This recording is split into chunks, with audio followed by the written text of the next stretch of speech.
Hotel. How can I help?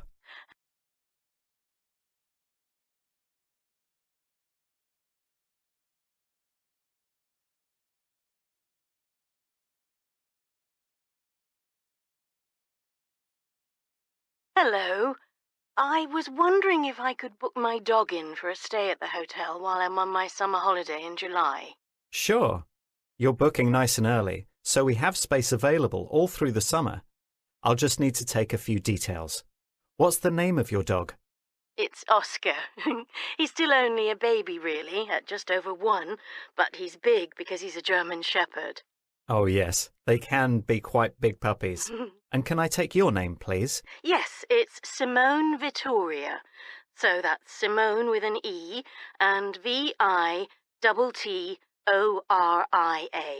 Lots of people tend to add a C into my surname, which isn't right. Thank you for spelling it for me. Now, when are you looking for Oscar to come and stay with us? Well, I'd originally planned for a week from the 4th of July, but it now turns out that I can get another week off work, which is nice, but I won't actually be away for all of that. I'll have a few days at home at the end, so 10 days? 10. From the 4th of July. Okay, got that. Right, he's all booked in. So, just a few more details now. We can provide all the food, both wet and dry, so you don't need to bring your own unless you want to. How does that sound? Yes, great. But he'll only eat dry food, I'm afraid. The wet stuff he doesn't touch. I'll make a note of that. We do, though, encourage owners to bring some items from home, so it's a bit more comfortable for their pets. You know, like a bed or a piece of your clothing. Well, the bed he has at home is rather large, but I suppose I could bring the blanket that he sleeps with. It seems he can't sleep without it. I'll probably throw in his teddy, too. It's his current favourite, but that seems to change every month. Not a problem. In terms of getting out for some exercise, we have a team of volunteers who try to take the dogs out twice a day, but sometimes 3 times, depending on what the owner requires. Oh, 2 walks a day is perfect for him. As long as he gets his energy out, that's okay. Great. Now, the other thing I'll need is proof of his medical history. Is his certificate still valid? Yes, absolutely, for another 6 months. I'll bring that with me, too. It lists his latest injections. Before I forget, my pet insurance covers any medical treatment he might need while he's staying with you. Super. That was going to be my next question.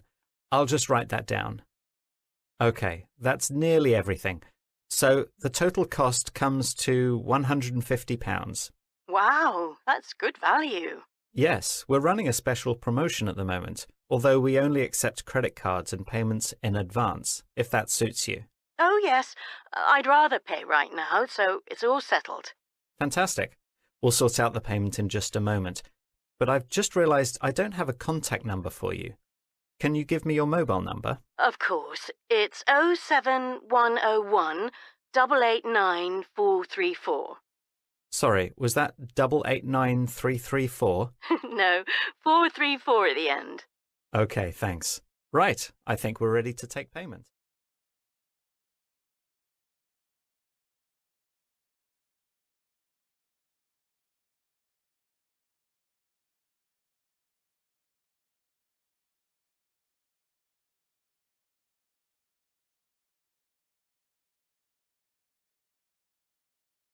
Good afternoon, and welcome to the official launch in our auditorium of the new Westbourne Theatre, which replaces the old theatre that closed down almost 20 years ago. As the director of the theatre, I'm delighted to welcome you to our fantastic new art space in the centre of the town. I'm going to tell you a little bit about what we've done to the building and the improvements we've made. The original plan was to demolish the building and start from scratch. But as the building is historically protected, this couldn't happen.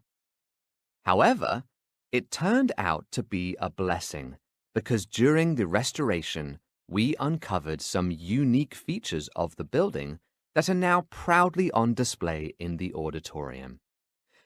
For example, if you look up, you'll be able to see some of the ornate decorations that now form part of the ceiling. You'll notice that the seats you find yourself sitting in are brand new and hopefully more comfortable than the previous ones. We were in no doubt that the old seats needed replacing, as much of the material was worn, and it was more cost-effective to rip them out and install new ones. What has remained the same, though, is the stage area. This was in fairly good condition and just needed a bit of care to bring it up to modern standards. We were able to retain the size of the stage, so no space has been lost for the actors and stage crew. We were initially concerned that the steps leading up to the stage were unstable, but they only needed a few repairs, so they've remained essentially the same, but an improved version. Although the theatre curtain was in good repair, it was decided to change it so that it matched the colour and fabric of the newly installed seats in the auditorium. The old curtain wasn't wasted, though.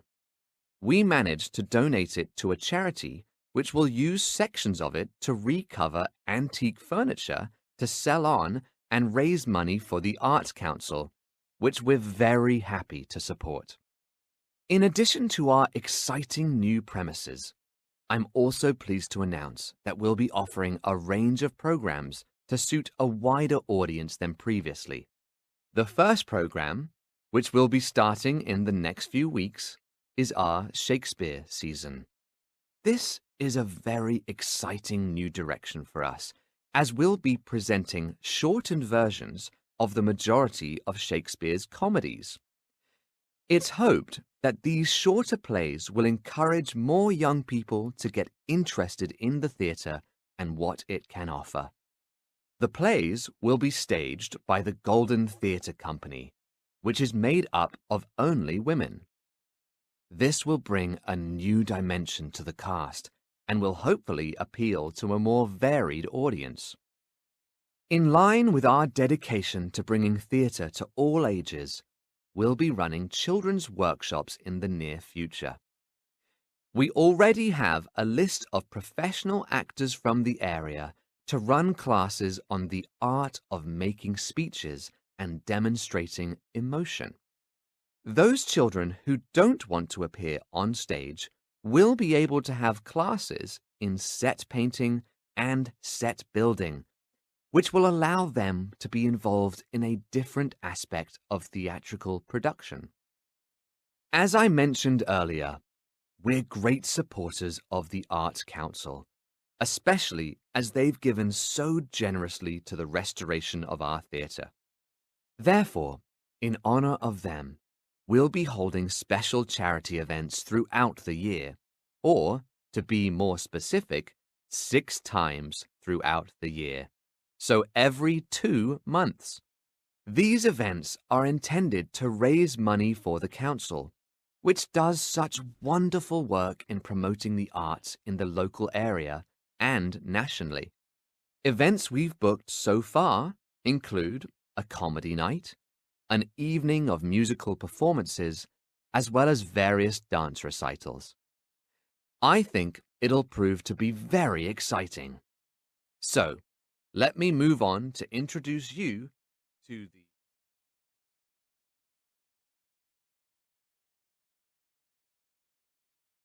So, Hannah, thanks for coming in to see me today. Thank you for asking me.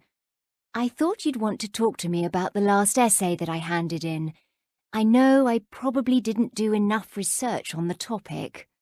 Actually, I thought your essay was well written. No, I'd like to discuss the presentation you gave last week, as I feel that we could make a few improvements. Oh, right. Okay. How do you think you performed in the presentation? I don't think I did too badly. I spoke loudly enough for everyone to hear, although I think I could make my slides easier to read. I could see some of the audience was struggling with that, but I felt confident enough with what I was saying. Good. I'm glad you mentioned the slides. It's refreshing to hear that one of my students knows what they did right and what they did wrong. I'm a little worried that you left out some vital information in your presentation, though. The diagrams you presented were fine, but can you think what else you might have missed? I can't think of anything. Okay. A lot of your presentation was based on research done by other people. Whenever you quote information like this, you must reference them, whether it's an essay or a presentation. It's important to do this so you can prove what you're claiming and back up your information. You might need to revisit the books you read in the library to get the information, and don't forget to check how the references should be listed. Ah, I see. I was confused about what to do with those, but now I see I have to put them in. I thought about putting them in my handouts, but in the end, I didn't have time to make any. Yes, it was a shame that there weren't any handouts. It would have made your work easier to digest for the audience. Saying that, you managed to get across all your information in the allotted time, so your time management was on point. The other thing I want to mention is to not stand in front of your slides. Oh no, did I do that? I didn't mean to. I thought I was moving around a lot or playing with my pen. Was it distracting? No. In fact, you stayed still for most of it, and I didn't even notice your pen. But you must be careful not to obstruct the slides you've prepared, especially with no handout. Right.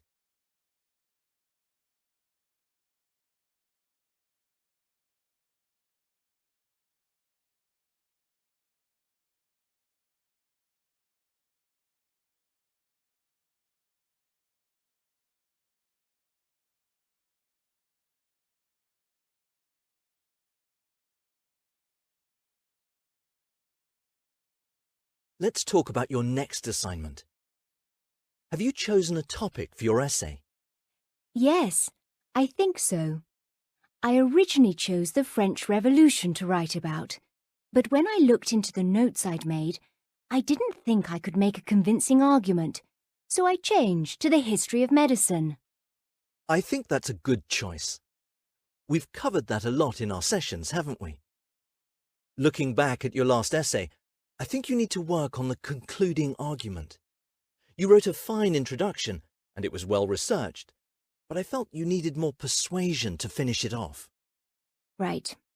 Thanks. Do you have any suggestions of where I could go for some extra help with that? Are there any online resources you'd recommend? I'd avoid the online stuff if I were you. You could always try the Writing Centre on campus. There are tutors there with excellent knowledge in concluding essays. Great. I think I'll check them out. One final thing. When does the essay need to be handed in? This should be in your diary. The essay deadline is next Thursday, in the morning. If you need a deadline extension, remember to email me, and we'll see what we can do. All right?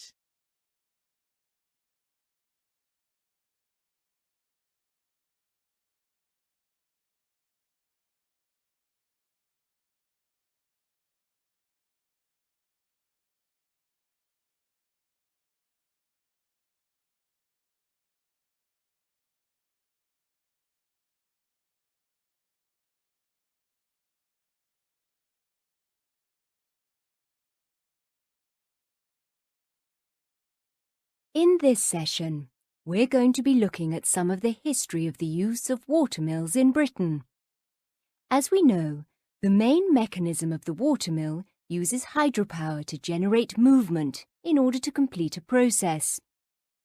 These processes included grinding or rolling in industries which were involved in making flour, paper, and wood. What many of you may not know is that watermills can be classified into two main categories: depending on the position of the wheel. The first is known as a vertical wheel, which occurred much more frequently than the other, known as a horizontal wheel. This latter specification was evident in early examples of the mill, but seems to have been dropped in favour of vertical mills from around the 13th century. The earliest known examples of mills come from Roman Britain, where horizontal wheels, originally invented by the Greeks, were used. The Domesday Book, which was written around the year 1086, listed approximately 6,000 watermills in Britain. Almost 300 years later, it's estimated that this figure had likely doubled. It's reported that some of the mills continued working into the 20th century, but only a small number of these survive today in various states of repair.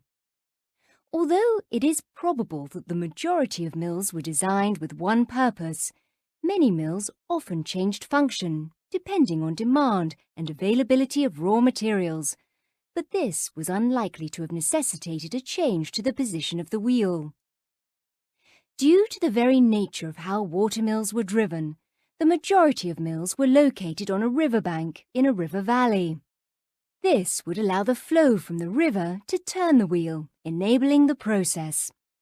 However, differences in the river flow, due to seasonal variations in rainfall, would affect the efficiency of the mill. In other examples, the mill was constructed and set away from the riverbank. Then, a man-made channel would divert the water from the river into the channel to force the wheel to move. Occasionally, a dam was built to allow water to be conserved in times of low flow, and this often led to the creation of a mill pond, where water would collect when the mill was not in use. These two examples of watermills were rather restricted in where they could be located, and therefore were limited in how far they could be spread across the country. There were two ways to combat this. Firstly, the construction of tide mills aimed to enable millers to relocate away from rivers. A tide mill uses seawater, driven by the rise and fall of the ocean tides. These were naturally situated on the coasts, at an inlet or an estuary. Similar to some of their river-based counterparts, tide mills often consisted of mill ponds, which were closed off when the tide fell to create a reservoir of water to allow milling to continue. The River Thames in London is a tidal river, and in the 18th century there were an estimated 76 tide mills in the city, with some on London Bridge itself. An alternative to the tide mill was known as the ship mill. This consisted of a mill with a wheel housed on a floating deck, which was usually placed in the middle of a river, where the flow was fastest. As the mill was floating on the surface of the river, the water levels didn't generally affect the continued use of the mill, unlike its landlocked equivalents. Piers were built from the land to allow access to the mill, and a mechanism existed so that the structure could be pulled to the side of the river to avoid it becoming an obstruction. However, as river traffic began to increase, the existence of the ship mill hindered progress, and it soon became abandoned. Even though tide mills and ship mills enabled the use of hydropower to be spread across the country, it appeared that windmills were an even more effective mill to carry out the same functions. These mills came to Britain in the 12th century and proved to be popular. This was because they were cheaper to build than any kind of watermill and were more flexible in where they could be located. These windmills had to be situated facing in one direction in a hilly area in order for the mechanism to work. This would indicate that windmills were just as restricted as watermills. Improvements were made, though, and the post mill allowed the sails of the windmill to be moved in any direction to catch the wind. Making the tower of the windmill higher also made it possible for windmills to be located in less hilly areas. Therefore, with these innovations, the spread of windmills across the country was relatively quick in comparison to that of watermills. Even though wind power tended to be more effective than hydropower, both fell out of use in the 1880s when steam power came into effect. Due to the advent of the steam revolution, milling could be done away from hilltops and rivers and placed in more efficient locations, such as near docks for easy transportation of goods around the world. This development meant the watermill in most countries was rendered obsolete, apart from in a few developing countries that still continue to use them, and now mainly remain out of historical interest and importance.